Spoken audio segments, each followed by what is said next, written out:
नमस्कार, मी अश्विन बापट. पैसा झाला मोठामध्ये आपल्या सगळ्यांचं स्वागत. आजच्या पैसा झाला मोठामध्ये आपण जाणून घेणार आहोत सिबिल विषयी. सिबिल अर्थात क्रेडिट इन्फॉर्मेशन ब्युरो ऑफ इंडियाच्या माध्यमातून तुमची आमची पत जोखण्याचं काम होतं. नेमकं सिबिल म्हणजे काय, तुमच्या आमच्या सिबिल स्कोअरमुळे कर्ज घेण्याच्या आपल्या पात्रतेवर त्याचा काय परिणाम होतो, हे सगळं जाणून घेतलंय आमचे प्रतिनिधी निलेश खरे यांनी. आपण पाहूयात ही खास मुलाखत. पैसा झाला मोठामध्ये आता इकडेच थांबतोय. ताज्या घडामोडींसाठी पाहत रहा एबीपी माझा. नमस्कार, एबीपी माझामध्ये आपलं स्वागत.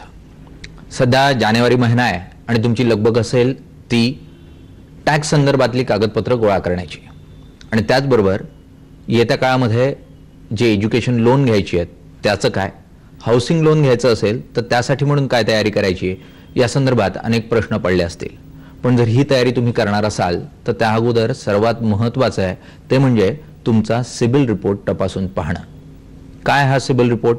जर यामध्ये तुम्ही डिफॉल्टर आढळलात तर तुम्हाला कर्ज मिळणार नाही, आणि त्यामुळे सिबिल काय हे समजून घेणं गरजेचं आहे.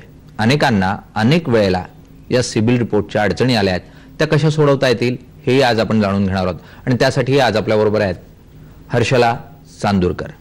हर्षलाजी, एबीपी माझामध्ये आपलं स्वागत. नमस्कार. मुळात सिबिल ही क्रेडिट इन्फॉर्मेशन ब्युरो म्हणून ओळखली जाणारी संस्था आहे, आणि पत तपासून पाहणं सर्वसामान्य माणूस जो कर्ज घ्यायला जातोय त्याची, म्हणून ही संस्था स्थापन झाली. मुळात काय कल्पना होती या संस्थेच्या स्थापनेमागची?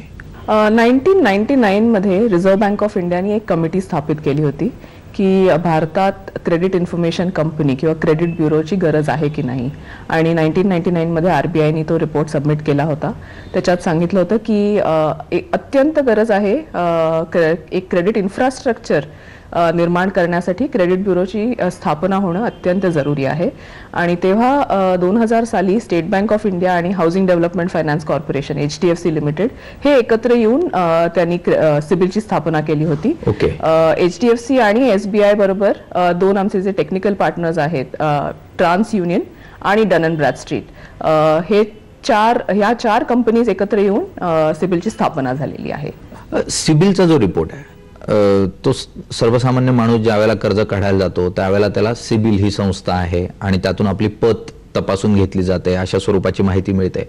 मुळात सिबिल रिपोर्ट कसं तयार करतं सर्वसामान्य माणसाचा किंवा जो अकाउंट होल्डर आहे त्याचा, कशा स्वरूपात माहिती उपलब्ध होते? तर सिबिल ट्रान्स युनियन स्कोर हा एक 3 अंकी नंबर आहे, 300 to 900.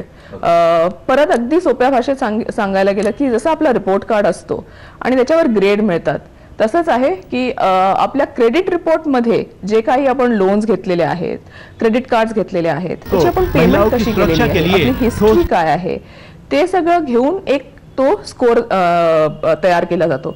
स्टॅटिस्टिकली डेव्हलप्ड मॉडेल आहे. इन्फॉर्मेशन घेतं क्रेडिट रिपोर्टवरनं आणि स्कोर जनरेट होतो. 300 to 900, जितका तो 900च्या जवळ तितका तो स्कोर जास्ती चांगला मानला जातो. आणि आपण जे लोन्स घेतलेले आहेत, क्रेडिट कार्ड घेतलेले आहेत, त्यावरच तो आधारित असतो. अनेकदा पाहायला मिळतं की कर्ज काढायला ज्या वेळेला व्यक्ती समोर जातो त्यावेळेला त्या सिबिल रिपोर्टमध्ये तो डिफॉल्टर असतो. अगदी 150 रुपयापासून तर काही हजारापर्यंतचं जे डिफॉल्टर असतात तेही अडचणीत येतात आणि त्यांना कर्ज मिळत नाही. मुळात त्या परिस्थितीत त्यांनी सिबिलशी कसं संपर्क साधावा? सिबिल त्यांना काय मदत करू शकतं? हा अगदी म्हणजे तुम्ही जो विचारलेला प्रश्न आहे अगदी कॉमन प्रश्न आहे की आता माझं नाव सिबिलमध्ये आलं, आता मी काय करायचं. एक लोकांच्या मनात भीती पण असते. तर मी सगळ्या ग्राहकांना सांगते की ही भीती बाळगण्याची काहीच गरज नाहीये. तुमचं नाव सिबिलच्या डेटाबेसमध्ये आलं म्हणजे काय तुम्ही गुन्हा केलेला नाहीये. कारण मी जेव्हा सांगितलं होतं की 1999 मध्ये आरबीआयने जो रिपोर्ट सबमिट केला होता त्याच्यात आरबीआयने अगदी एक चांगलं सजेशन किंवा इम्प्लिमेंट करायला सांगितलं होतं की भारतात जो क्रेडिट ब्युरो बनेल तो पॉझिटिव्ह आणि नेगेटिव्ह क्रेडिट इन्फॉर्मेशन दोन्ही जमा करणार. म्हणजे जरी तुम्ही लोन घेतलंय आणि त्याचं पेमेंट वेळेवर करताय, की तुमच्याकडे क्रेडिट कार्ड आहे त्याचं पेमेंट तुम्ही वेळेवर करताय, ती इन्फॉर्मेशन पण आमच्याकडे आहे. त्यामुळे सगळ्यांचीच इन्फॉर्मेशन आमच्याकडे आहे. ज्यांनी क्रेडिट कार्ड घेतले, ज्यांनी लोन घेतलेले, ती सगळ्यांची इन्फॉर्मेशन आमच्याकडे आहे. तर ही इन्फॉर्मेशन म्हणजे अजून एक दुसरं मी लोकांना सांगते की लोन अप्लाय करण्यासाठी किंवा क्रेडिट अप्लाय करण्यासाठी, क्रेडिट कार्ड जर तुम्हाला अप्लाय करायचं असेल तर त्याआधी स्वतःचा सिबिल रिपोर्ट आणि सिबिल ट्रान्झॅक्शन स्कोअर नक्की बघून पहा. कारण त्याच्यात जर काही इनॅक्युरेसीज असतील किंवा जर काही इन्फॉर्मेशन अपडेट केलेली नसेल तर ती तुम्हाला अपॉर्च्युनिटी मिळते की तुम्ही बँकेनं अप्रोच करू शकता किंवा सिबिलकडे येऊ शकता की ही इन्फॉर्मेशन बरोबर नाही आहे, ही इन्फॉर्मेशन अपडेट झालेली नाही आहे, आणि मग आम्ही ग्राहकांना मदत करू शकतो ती इन्फॉर्मेशन अपडेट करण्यासाठी. ही पण जी पूर्ण प्रोसेस आहे ती ऑनलाईन आहे. आमच्या वेबसाईटवर जाऊ शकतात कन्झ्युमर्स, डिस्प्यूट्स रेज करू शकतात त्यांच्या क्रेडिट रिपोर्टवर, आणि आम्ही मग बँकेबरोबर कोऑर्डिनेशन करणार. सिबिलला काही जर चेंजेस करायचे असतील तर सिबिल स्वतःहून चेंजेस करू शकत नाहीत, बँक ऑथरायझेशन दिल्यावरच आम्ही चेंजेस करू शकतो. तर ही सगळी प्रोसेस आहे ती आम्ही कोऑर्डिनेट करतो कन्झ्युमर्ससाठी, आणि जे काही इनॅक्युरसीज आहेत, काही जर चुका असतील, जर काही अपडेशन झालं नसेल तर ते आम्ही अपडेशन करू शकतो. म्हणजे सांगण्याचा मुद्दा असा की लास्ट मिनिटला की आपण समजा आपल्याला एक प्रॉपर्टी आवडलेली आहे आणि लोनसाठी अप्लाय केलेला आहे, त्याच्यानंतर जर आपल्याला बँक सांगणार की नाही तुमच्या रिपोर्टमध्ये प्रॉब्लेम आलाय, तर मग आपण ते इन्स्टॉलमेंट नाही देऊ शकणार, तिथे प्रॉब्लेम होऊ शकतो. एज्युकेशन लोनसाठी अप्लाय केलाय आपण आणि आता बस फी भरायचीच आहे, नाहीतर ऍडमिशन आपलं धोक्यात येईल, नाही होऊ नाही शकणार. तर लास्ट मिनिटसाठी थांबू नका, आधीच आपला रिपोर्ट चेक करून घ्या. कारण आता कुठलाही लोन असेल सिबिल रिपोर्ट तुमचा बघितला जाणारच, सिबिल ट्रान्झॅक्शन स्कोअर हे बघितलं जाणारच. त्यामुळे स्वतः पूर्वतयारी थोडी करा.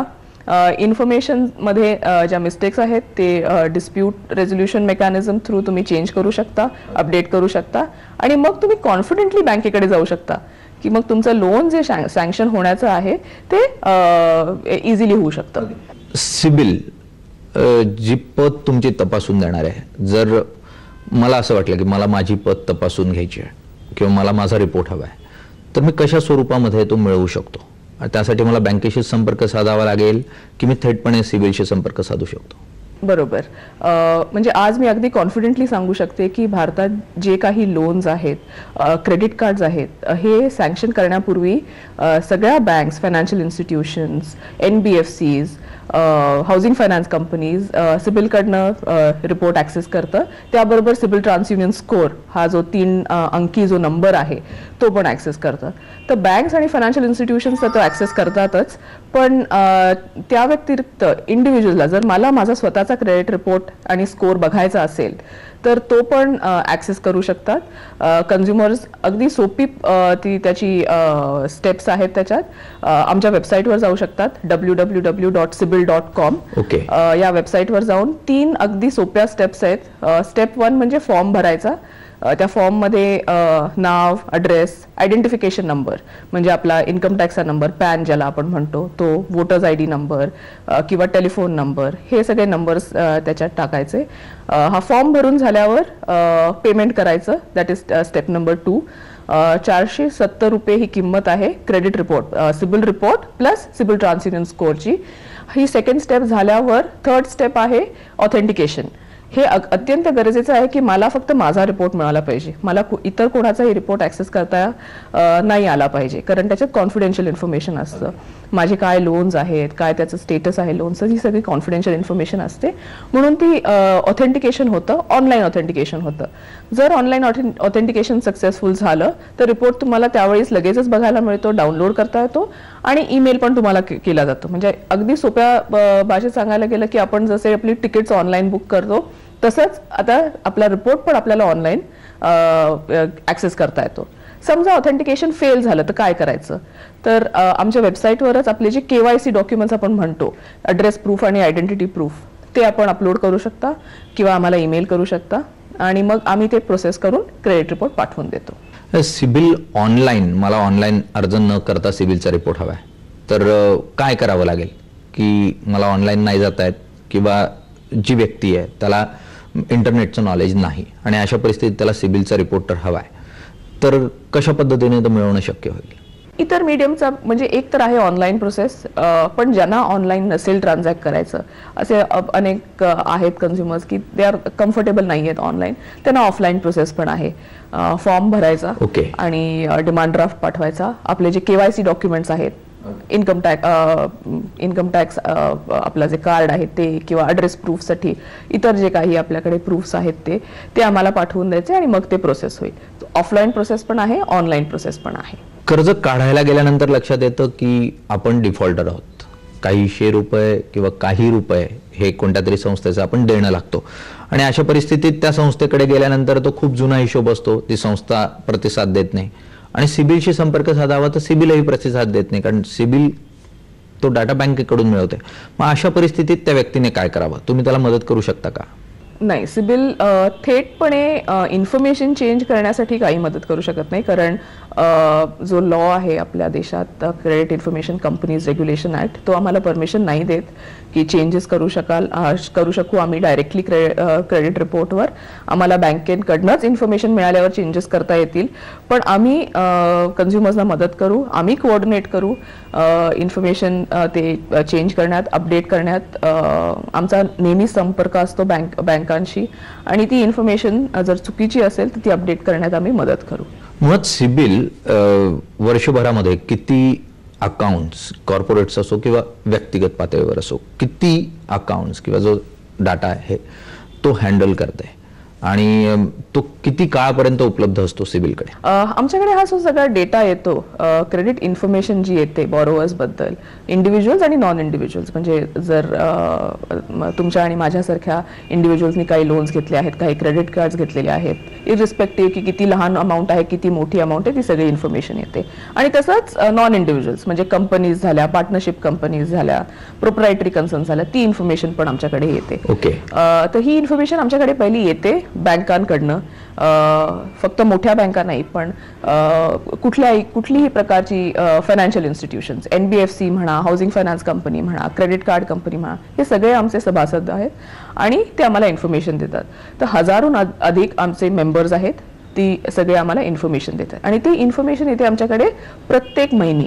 कारण दर महिन्याला जर आपण लोन घेतलं असेल किंवा क्रेडिट कार्ड घेतलं असेल तर त्याच्यावर पेमेंट्स होतात, लोन्स आपले बंद होतात, बँका नवीन लोन देतात. त्यामुळे हे अत्यंत जरुरी आहे की इन्फॉर्मेशन अपडेटेड आमच्याकडे आली पाहिजे. त्यामुळे दर महिन्याला आमच्याकडे ती इन्फॉर्मेशन येते, आणि 280 मिलियन हून अधिक आमच्याकडे इन्फॉर्मेशन आहे अकाउंट्सबद्दल, क्रेडिट अकाउंट्सबद्दल, आणि 190 मिलियन इंडिव्हिज्युअल्सची इन्फॉर्मेशन आमच्याकडे आहे. ही इन्फॉर्मेशन दर महिन्याला अपडेट होत राहते.